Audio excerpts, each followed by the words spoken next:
Profitez de votre programme avec la compagnie fiduciaire Grésivaudan, expert comptable et commissaire aux comptes. L'entrepôt du bricolage, filiale du groupe Samsé, vous présente Si on parlait.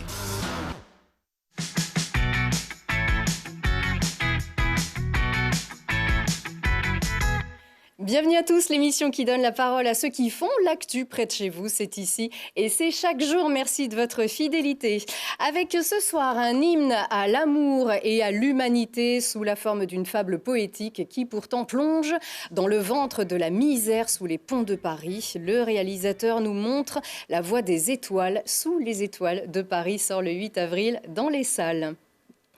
Et elle a cette magie de vous mettre en empathie avec tous les personnages qu'elle incarne, même ceux qu'on devrait détester, qu'elle soit bourgeoise, pianiste, cuisinière, mauvaise mère, vaillante, pompette. Elle vous embarque dans son univers avec une telle puissance émotionnelle qu'elle peut vous emmener où elle veut avec elle. Catherine Faux, bienvenue. Bonjour. Merci beaucoup d'être avec nous. On est très honorés de votre visite. Cette fois, vous jouez le rôle d'une clocharde que l'on rencontre à 2 pas de Notre-Dame sous les ponts de Paris et un petit garçon va lui apparaître. Ce conte est écrit et réalisé par un Grenoblois, allemand d'origine, parisien d'adoption. Grenoblois de toujours, Klaus Drexel. Bonsoir. Bonsoir. On est très chauvin, nous, à Télé Grenoble. Sous les étoiles de Paris sort donc le 8 avril dans les salles. Alors l'histoire est en marche. La première avant-première a eu lieu au cinéma Le Club à Grenoble donc. Alors on vous propose de découvrir tout de suite un extrait de ce film.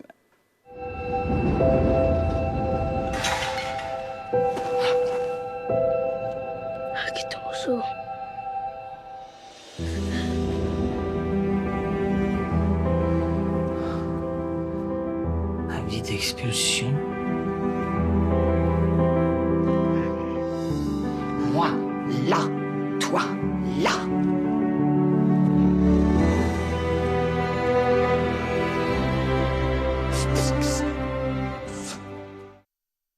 Voilà le petit Sully chassé comme un chien errant qui va transformer sa vie. Je ne sais pas sa vie, je ne sais pas, mais en tout cas son quotidien. Cette femme n'a rien ou presque, et du moment où elle rencontre ce petit garçon, elle perd tout, son petit abri, ses affaires, mais elle retrouve une identité déjà, donc moi là, c'est ainsi qu'on la découvre, et donc un sens aussi. Cette femme va retrouver un sens et un but, retrouver la mère du petit. Cette histoire, vous l'avez écrite ensemble, ce film, cette très belle histoire. C'est vous deux qui en êtes à l'origine. Expliquez-nous, Catherine. En fait, non, c'est pas moi qui ai écrit l'histoire, c'est Klaus et son co-scénariste Olivier Brune. Mais j'ai contacté effectivement Klaus à un moment donné, après avoir vu un de ses documentaires sur les gens qui dorment dans la rue en plein hiver, la nuit, qui était d'une beauté pure. J'ai tellement été émerveillée par les discours, ce qu'on entend, la manière dont c'est filmé, que j'ai appelé Klaus Drexel et je lui ai dit, voilà, bravo. Et je lui ai demandé si l'idée d'une fiction l'intéresserait pas avec moi, éventuellement, sur le sujet de la misère, mais de le raconter, de trouver une fiction, d'être dans quelque chose de plus romanesque. Mm-hmm. Et ça l'a intéressé. Donc, il est parti à écrire. Ce qui est très touchant, ça, Klaus. Mais oui, parce que moi, j'admire Catherine depuis très longtemps. Et le fait qu'elle me contacte comme ça, c'était une chance inouïe. Et puis, il y avait effectivement... on a tourné au bord du monde pendant 1 an. Donc, il y a beaucoup de choses que j'ai vues, que j'ai rencontrées avec ces gens de la rue. Mais je savais bien qu'il y avait des choses qu'on m'avait racontées, que la caméra n'a pas pu saisir. Et donc, il y avait l'idée aussi de faire une fiction. Et le fait que Catherine me contacte par rapport à ça, c'était une opportunité formidable, quoi. Et donc, on a commencé quand même à imaginer une histoire ensemble. Et puis, quand on avait cette base, j'ai écrit le scénario avec Olivier Brune. Mais Catherine était toujours très impliquée. On la tenait toujours au courant de l'avancée de l'écriture. Mmh. C'est très délicat de se plonger dans cet univers à part, le monde de la rue, sous les ponts. Pourquoi avoir fait le choix déjà de ce documentaire? On vient de voir des images au bord du monde. Qu'est-ce qui vous avait motivé à rentrer dans cet univers qui est très complexe et très délicat à aborder? Oui, je sais pas, on ne sait jamais vraiment pourquoi on fait un film. Tout à coup, il y a une inspiration qui arrive et on se dit c'est ça qu'il faut que je fasse maintenant. Et parce que moi, au départ, je fais vraiment de la fiction, c'est-à-dire que je n'avais pas fait de documentaire avant. Mais je me rendais compte qu'il y avait de plus en plus de gens à la rue dans Paris, dans le métro, sur les trottoirs. Et c'est des gens qu'on ne connaît pas. C'est-à-dire que souvent dans les sujets très intéressants, sur ce milieu-là, on entend principalement des personnes qui travaillent, des bénévoles, des travailleurs sociaux qui font un travail merveilleux. Les maraudes. Voilà, on entend ces personnes-là et c'est super de les entendre, mais les gens à la rue eux-mêmes, on les entend très peu. Et je me suis dit, il faut faire un film où on leur donne la parole sans analyse, sans commentaire. Et c'est comme ça que ça a démarré. Avec alors votre film et votre documentaire également aussi, pas mal de similitudes. Il rejoue en quelque sorte ce qu'on a aimé dans le film de Chaplin, The Kid, à mon sens.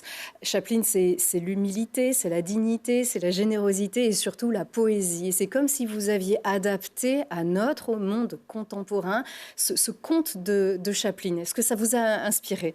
Il y a deux choses qui nous ont inspirés, si je peux me permettre. Ouais. C'est un peu le Kid, mais c'est surtout le Andersen. La petite fille aux allumettes, vous voyez, il y a aussi de cet ordre-là, quoi. Hein?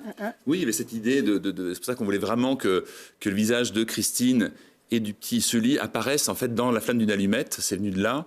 Mais l'idée globalement, c'est de dire voilà, il faut vraiment témoigner du monde d'aujourd'hui, du monde qui nous entoure, de l'actualité qui est très dure.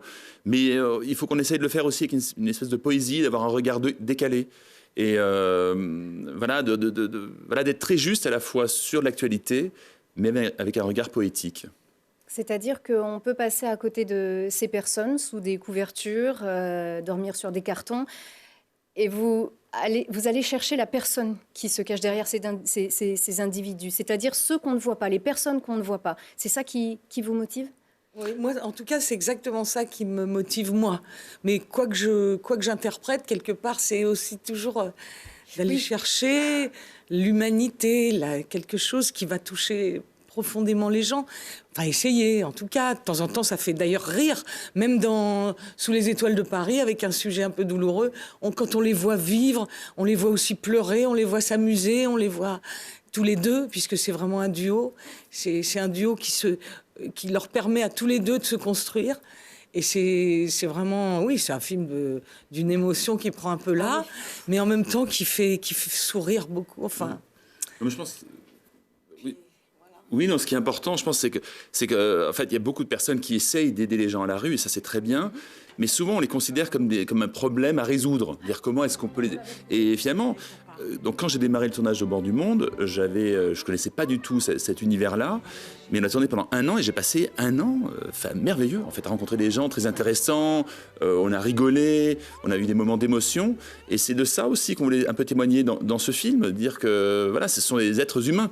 Et moi, ce qui m'intéresse, c'est l'être humain plus qu'un problème de SDF ou autre chose. Donc, ce n'était pas nécessairement votre message, puisque quand on regarde ce film, on ne peut pas être indifférent. C'est pas possible. On se dit forcément, il faut que je fasse quelque chose. Les aider à ma manière, que ce soit à grande échelle ou à petite échelle, ça nous interpelle nécessairement. Et on se dit, ne serait-ce qu'à considérer, à regarder ces personnes différemment maintenant. C'est peut-être ça aussi que ce film génère. C'était votre but ou vous vouliez tout simplement raconter cette histoire ? Je pense que le but, au départ, c'est de raconter une histoire parce qu'on aime faire ça. Mais je ne sais pas s'il y a vraiment un message ou en tout cas, ce dont je suis convaincu, c'est qu'on me demande toujours, oui, est-ce que tu veux changer les mentalités ? Et ce que je réponds à ça, c'est que, en fait, il est très très facile de changer les mentalités dans une direction, c'est-à-dire vers la violence. On le voit bien en politique de nos jours. Il suffit de quelques paroles très agressives et toute la population très rapidement devient radicale sur le rejet de l'autre, etc. Et je pense que de faire basculer les mentalités dans l'autre sens, ça en revanche c'est extrêmement difficile d'amener les gens vers la tolérance, la bienveillance face à l'autre. Et je pense que voilà, toutes les personnes de bonne volonté doivent mettre leur énergie à ce service, parce que je pense que c'est vraiment important pour le monde et pour l'humanité. Alors, je peux vous le dire, vous y parvenez, et Catherine notamment. Alors, on est dans un monde avec cette violence qui est omniprésente, avec la crainte, les préjugés, l'exclusion, le racisme. On devine votre identité. On devine l'identité de cette femme qui s'appelait Christine. On l'apprend dans le film, qui sait profiter des petits plaisirs de la vie, qui est généreuse, qui est... on le voit dès le début, vraiment, sans même l'entendre parler. Elle est généreuse, elle est instruite, elle est curieuse. Et il y a aussi, elle est au bord de la folie. Je pense quand même qu'elle est au bord de la folie. C'est aussi une des choses dont on n'a peut-être pas assez parlé hier soir à la présentation du film. Ouais. C'est aussi ça. comment tient-elle encore debout? C'est-à-dire, au début, elle a quelque chose d'animal. C'est comme si elle oubliait d'être une femme, d'être un être humain. Voilà le et Yéti, petit à petit, comme on dit, petit à petit, pour le regard qu'elle porte sur cet enfant, tout à coup, elle va se réhumaniser, on va dire. Mais il y a chez elle aussi une dinguerie, une folie. Le fait de l'isolement total a créé une espèce de chose incroyable, quoi. C'est la notion de la folie aussi. Le bord de la folie m'intéresse beaucoup dans ce personnage aussi. Avec la solitude qui entraîne ça, elle ne parle oui, plus. Elle ne parle plus, elle est très enfermée au début, elle rejette l'enfant, elle est méchante, on dirait une sorcière. Moi, ce qui m'a intéressé aussi, c'est ça. Pour moi, c'est les gravures du 19e qu'on trouve chez Daumier, ou c'est ces espèces de personnages... oui, qui illustrent le dénuement le plus complet et graphiquement, qui ont été très travaillés. C'est magnifique. Moi, elle me fait penser à ça. Pour moi, c'est une mendiante au sens très ancien du terme, mais qu'on retrouverait aujourd'hui dans Paris. Et il y en a, évidemment. Avec cette image du kaléidoscope, en plus, qui peut montrer cette vie complètement déstructurée. C'est une image que vous empruntez, un jouet que vous offrez à cet enfant, où on vous voit d'ailleurs avec l'image d'un kaléidoscope, mais avec toujours cette poésie, cet espoir. Donc c'est déstructuré, vous parliez de folie. On ne sait plus tellement où est cette personne qui peut-être est en train de se reconstruire avec les petites pièces de ce kaléidoscope. Je ne sais pas si on peut le voir comme ça. Ah si, c'est beau. Oui, moi j'aime bien comment vous en parlez. Ah ben, il faut le voir. Hein. Enfin, vraiment, je vous dis, il laisse absolument pas indifférent. Et donc, vous le disiez, cette puissance d'humaniser vraiment les personnes. Alors moi, je repensais à certains personnages que vous aviez intégrés, comme Folcoche, par exemple, hein, selon Bazin, avec ce film de Broca, où vous êtes une marâtre, et on en arrive pourtant à lui trouver de l'humanité avec vous. De la tendresse, je dirais pas, mais... Là, mais... Et pourtant, on arrive, c'est-à-dire, c'est cette empathie, c'est pas donné à tout le monde, à tous les acteurs quand même, cette empathie, hein, Klaus? Ah ben oui. C'était une chance vraiment énorme de faire ce film avec Catherine. Et, belle aventure. Tout à fait. Et puis le personnage, je sais pas donc qui vous a été inspiré d'une personne très différente qui s'appelait Christine, que vous aviez rencontrée. C'est cette personne donc qui a donné le nom à ce personnage donc de Christine, à cette personne sans domicile. C'était une personne qui n'a pas du tout la même histoire, hein, mais qui existe. Pas du tout la même histoire, mais sa présence était tellement forte dans le documentaire que on a commencé par s'en inspirer. Oui, c'est un peu un point de départ. Pour s'en dégager. Oui. D'accord. Ce qui est intéressant avec cette personne, c'est que, en fait, on a toujours l'impression que les gens de la rue sont illettrés, alors qu'en fait, la Christine de bord du monde, elle s'exprime comme Marguerite Duras avec des mots choisis. Elle cite Newton. Ça nous avait vraiment impressionné. Et c'était un peu ça le point de départ. Dans le documentaire, cette Christine a un discours extraordinaire. Et ça, nous, il reste... Chez notre personnage dans le film, il reste la notion de sa passion scientifique pour les sciences, pour l'univers, pour le cosmos. Et donc, ça fait qu'elle a eu une vie avant, une culture, une intelligence, et qu'elle a tout perdu. Pourquoi? Ça, c'est le mystère de beaucoup de gens qui se retrouvent à la rue, qui ont eu une vie avant, et il y a une autre vie derrière qui est quand même dure. Et c'est aussi ça le message que vous transmettez dans ce film, c'est les accidents de la vie existent et tout peut arriver pour tout le monde. Donc n'oubliez pas que ces personnes sont des individus qui peut-être étaient comme vous. Oui. Non, mais c'est ça. On ne va pas révéler l'identité. Non, évidemment, je pense aussi à l'enfant. Je pense aussi à l'enfant, qui est très important dans cette histoire. Mamadou Jaffa. Il a un parcours. Il est vaillant. Et c'est intéressant aussi parce que finalement, c'est deux solitudes qui vont faire une traversée de Paris à leur façon. Et voilà, quoi. Et moi, ce que j'aimais bien, en fait, c'est que finalement, c'est peut-être la plus pauvre des Parisiennes, la plus démunie, qui va s'occuper de cet enfant, qui laisse tout le monde indifférent. De toute façon, c'est toujours les pauvres qui s'occupent des pauvres, hein, franchement. En général, c'est dans ce sens-là. Et vous allez même y découvrir les plaisirs de la vie chez ces personnes qui n'ont pas grand-chose, mais qui profitent de tout ce qui est dans leurs mains. Voilà, c'est aussi une leçon. On ne va pas raconter tout le film encore une fois. Catherine Fro, je rappelle, à l'écran, vous avez été une baba cool. J'ai beaucoup aimé ça aussi. La cuisinière du président, une pianiste, Prudence Beresford, la détective d'Agatha Christie, Folcoche, on vient de le dire. Alors, qu'est-ce que Mouala, j'ai envie de l'appeler Mouala toujours, parce que c'est ainsi qu'on la découvre. Qu'est-ce qu'elle vous a apporté? Je sais pas, j'arrive pas bien à saisir ce qu'elle m'a apporté. Je sais que pendant le tournage, je me suis retrouvée dans une véritable bulle, que j'étais cette femme que trouver ce costume, cette espèce de chose très graphique, ce grand manteau perdu. Mon visage, je ne le reconnaissais plus, mais je l'aimais. Je sais pas, ça a été vraiment... Ça n'a pas été si difficile que ça, vous voyez, au sens où, effectivement, c'est peut-être un des rôles les plus durs que j'ai joué. Mais en même temps, non. Parce que je gardais une sorte d'émerveillement en moi d'interpréter cette femme. Voilà. Et puis le regard sur l'enfant, pour moi, était extraordinaire. Il est génial, ce petit Mamadou. Et donc, c'était vraiment un voyage. Époustouflant, ce petit garçon de 9 ans. Alors, vous faites partager cette expérience en rencontrant le public. C'est pas souvent que le public a l'occasion de vous rencontrer. On vous voit toujours à travers un écran. Donc, cette première avant-première qui s'est produite à Grenoble, au cinéma Le Club, avec une équipe de passionnés vraiment dans ce cinéma. Ils voient beaucoup de films. Et là, a priori, les retours ont été très positifs. Est-ce que c'est un petit moment de stress, ça, Klaus ? Surtout dans votre ville. Une première projection publique, c'est toujours stressant parce que quand on monte le film à l'équipe, des gens qui sont acquis à notre cause, tout le monde aime toujours bien. Mais la première rencontre avec le public, c'est toujours un moment très angoissant. Moi, je suis extrêmement content qu'on ait fait cette première avant-première à Grenoble parce que j'ai grandi ici. Donc, c'est un stress supplémentaire encore. Qu'est-ce qu'ils vont penser du Grenoblois qui est parti à Paris et qui fait des films là-bas maintenant. Il y avait des amis même dans la salle. Bien sûr. Donc ça s'est très bien passé. Les retours ont été très bons. Grenoble ne vous est pas inconnu. Hein. D'ailleurs, Catherine, vous aviez tourné dans cette trilogie vraiment rare. Vraiment 3 films imbriqués dans une histoire. Un couple épatant, Cavale après la vie, de Luc Abelvaux. Donc... On ne va pas résumer ici, mais ce sont donc des histoires isolées qui se retrouvent donc dans chacun des films. Et pourtant, on rencontre les mêmes personnages selon les films. Donc vous, c'était Cavale, où vous occupiez le premier rôle, qui a été tourné donc ici à Grenoble. Oui, sur la montagne, là-bas derrière.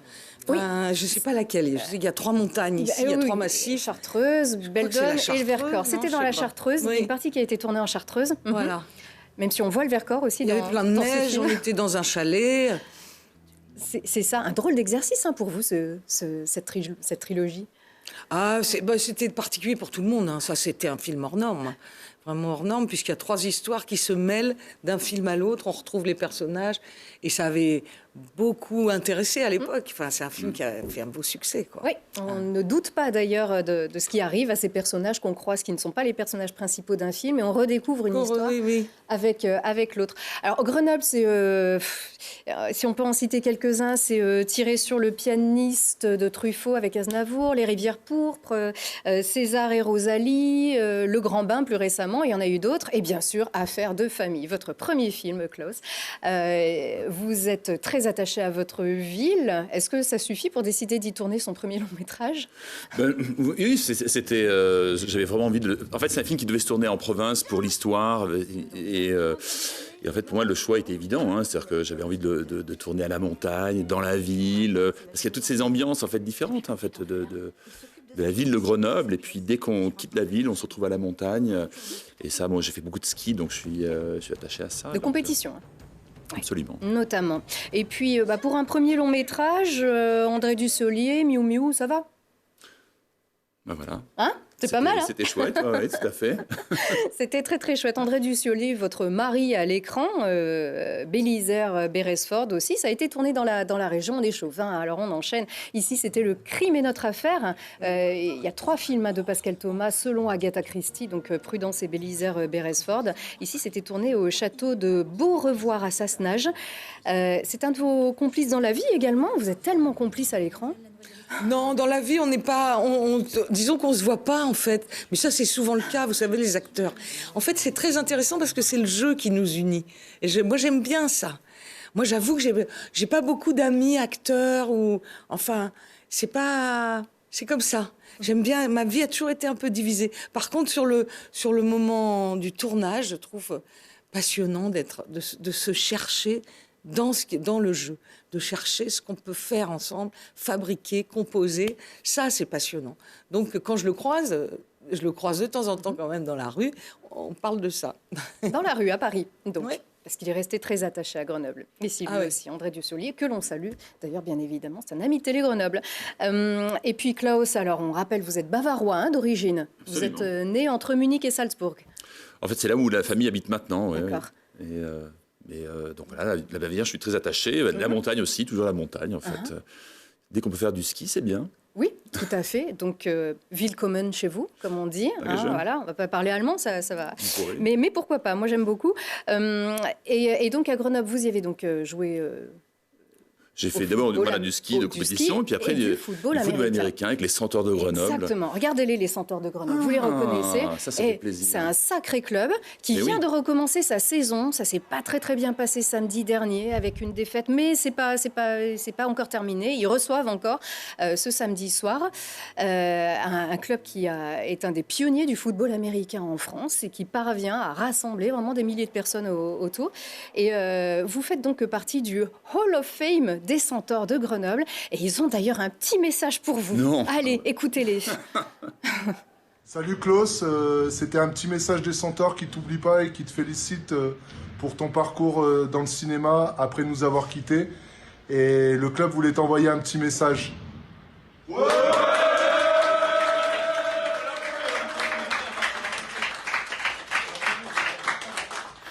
C'est mignon ça, hein? Fort et droit.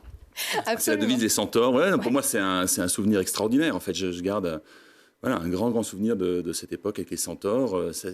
J'ai arrêté de jouer en 91 quand je suis monté à Paris pour faire une école de cinéma. Mais pour moi, c'est un moment très important de ma vie. Ouais. Qu'est-ce que ça vous a apporté aujourd'hui? Parce que un courage. Moi, le sport, en fait, m'inspire à tous les niveaux de la vie. C'est-à-dire qu'en fait, parce qu'on ne peut pas tricher dans le sport. Oui, on peut tricher, évidemment, de plein de manières, mais quand même, c'est-à-dire qu'on est confronté à une situation qu'il faut maîtriser, même si ça paraît difficile. Et voilà, un certain courage, et puis le travail d'équipe. En fait, parce que j'ai fait du ski de compétition, donc là, on est tout seul. Et puis au Centaure, voilà, un travail d'équipe. Je pense que c'est important. Le cinéma, c'est pareil, il faut composer avec les autres. Et ça, c'est quelque chose que j'aime beaucoup. Et composer notamment avec Catherine Fron, on le rappelle, avec ce film Sous les étoiles de Paris que vous avez créé. Vous l'avez écrit, effectivement, en co-écrit ce scénario. Et vous avez donc participé à cette idée.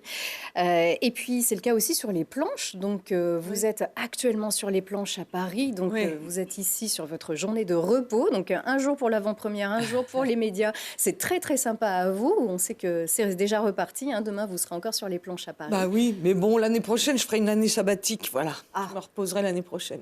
Vous êtes en pleine forme, en tout cas. Mais vous êtes consciente d'être une des actrices préférées des Français. Ça s'est encore vu sur l'avant-première ici à Grenoble, où on vient voir votre film, mais on vient vous voir vous aussi. Ça vous touche? Oui. Je ne sais pas quoi penser avec ça, mais j'avoue, ça me touche. Et je le sens au théâtre. Je le sens. Mais en même temps, ça m'oblige vraiment à trouver des bonnes propositions, des bons projets, des bons films, des bonnes pièces de théâtre. Non, c'est chouette. Parce que vous avez du détachement par rapport à votre métier, votre vie privée. Voilà, vous observez aussi ce qui se passe autour. C'est vrai. Oui. Non, mais je cherche les bons projets. Vous voyez, quelque chose qui plaise, qui fasse rire, qui émeuve. C'est ça le plus compliqué dans ce métier. C'est savoir dire non, savoir dire oui, donner envie, etc. Voilà. Eh ben, c'est ce qui a fonctionné avec votre collaboration avec ce film Sous les étoiles de Paris. Encore un petit coup de pub parce que vraiment, c'est un film absolument bouleversant. Et vous n'en sortirez pas indifférent une fois que vous l'aurez regardé. Bravo à vous et merci infiniment de nous avoir fait l'amitié de votre visite sur le plateau de Télé Grenoble. Très bonne chance à vous pour ce film et à très vite. Merci à vous. Merci.